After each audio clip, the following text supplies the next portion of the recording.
Alright, so I just got done working with a teacher, and she was a long-term substitute.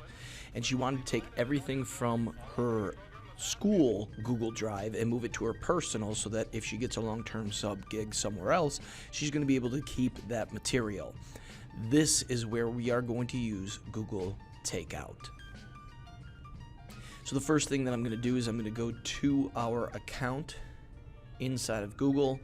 Maybe you have an icon or a letter that's here in the upper right hand corner.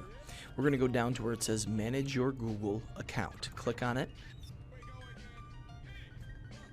And then we're going to transfer content. That's really all it is. We're going to start transfer, and we're going to transfer your email and Google Drive files to another Google account. So we're going to hit start transfer, and this is where it's going to ask us some questions.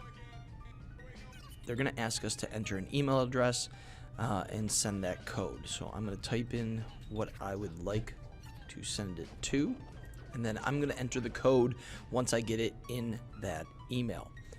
Inside of my email, I found my confirmation code, and so I'm going to just copy that, go back to where I need to enter it to verify it, and then I can go ahead and choose. I want to select the content to copy and transfer. So from one email address to the other. I want everything from my Google Drive and everything from my Gmail. And so from here I can leave those on, or I can toggle one off. In this case, I don't want anything from my Gmail. I just want from my Google Drive. And I would hit start transfer. Once I hit start transfer, those files are moving from one drive to the other, and that's it. I've made a backup of all of them. They are safely in my new Google Drive account.